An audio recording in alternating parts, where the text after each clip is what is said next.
The beggar girl screamed, "Don't eat that."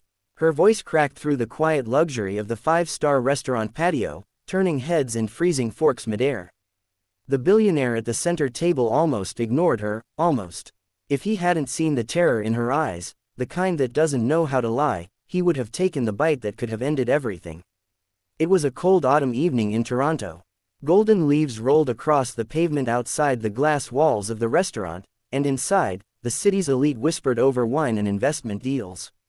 Daniel Laurent, a self-made billionaire known across Canada for his tech empire and ruthless negotiations, sat alone at his usual table.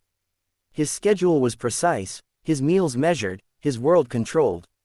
Outside, pressed against the decorative iron fence, stood a girl no older than 12. Her coat was too thin for the October wind, her shoes worn at the edges.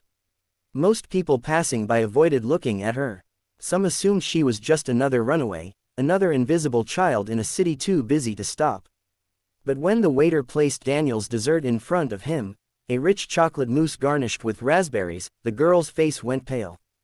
"Don't eat that," she shouted. The restaurant fell silent. Security rushed toward her, embarrassed by the disruption. Daniel frowned, annoyed at first. He was used to people wanting something from him: money, favors, attention. But this was different. The girl wasn't begging. She looked terrified. "Wait," Daniel said calmly, raising a hand to stop security. He stepped outside despite the chill, his polished shoes meeting the cracked pavement where the girl stood trembling. "Why shouldn't I eat it?" he asked, his voice controlled but curious. She hesitated, eyes filling with tears. "I saw a man, in the alley. He was arguing with one of the kitchen staff. He dropped something small into a tray when no one was looking. I didn't understand at first, but then I saw that same tray go inside. I saw your picture on the car parked here. I know who you are. I heard them say your name." Daniel's heart skipped, but his face stayed still. In his world, enemies were common. Lawsuits, corporate rivals, hostile takeovers, he had seen it all. But poison, that crossed into something darker. "Why would you care?" he asked quietly. The girl looked down. "My mom used to clean offices. She said rich people are still people. She said if you can stop someone from getting hurt, you should. Even if they wouldn't stop for you." There was no calculation in her answer. No expectation of reward. Daniel immediately ordered the dessert tested. Within an hour, authorities confirmed it had been laced with a toxic substance. The police investigation would later uncover a former business partner behind the attempt. News outlets across Canada would call it a miracle.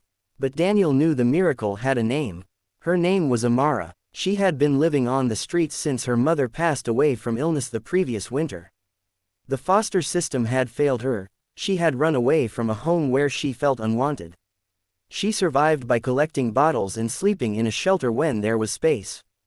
Daniel couldn't stop thinking about her words: "Rich people are still people." For the first time in years, his wealth felt small compared to the courage of a child who had nothing. He arranged for Amara to stay in a safe youth housing program, not as a charity case but as someone whose bravery deserved dignity. He met with social workers personally, ensuring she would receive counseling and return to school. At first, she didn't trust him. Promises, in her world, were often broken. But Daniel kept showing up. He attended her school recital when she nervously sang, "Oh Canada," her voice shaking at first before growing strong. He sat in the back row, unnoticed by most, clapping louder than anyone. For a man who once measured success in stock prices, hearing that young voice steady itself was a different kind of victory. Months passed. Winter melted into spring. Amara's grades improved. She laughed more. The fear that once lived in her eyes slowly softened into hope. One afternoon, as they walked by Lake Ontario, Amara asked him, "Why are you helping me?" Daniel looked at the water reflecting the Toronto skyline. "Because you saved my life," he said simply. She shook her head. "No, I just said something." "You did more than that," he replied.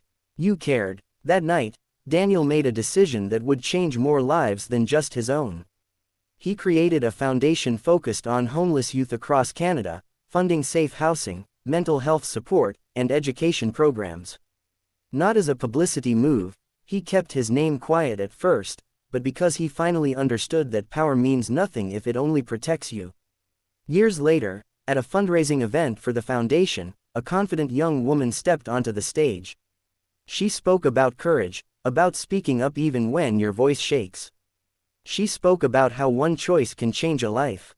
"I once told someone not to eat dessert," she said with a smile, and the audience laughed softly. That moment taught me something. Sometimes, the smallest person in the room can make the biggest difference. Daniel watched from the front row, pride shining in his eyes. He often thought back to that evening. If he had ignored her, if he had dismissed her as just another beggar, he wouldn't be alive. But more than that, he would have missed the chance to become human again. The story spread quietly across communities, not as gossip about a poisoning, but as a reminder. In a country as vast and diverse as Canada, kindness can come from the most unexpected places. And sometimes, the person society overlooks is the very one who saves it. Because in the end, it wasn't the billionaire who changed the girl's life. It was the beggar girl who changed his.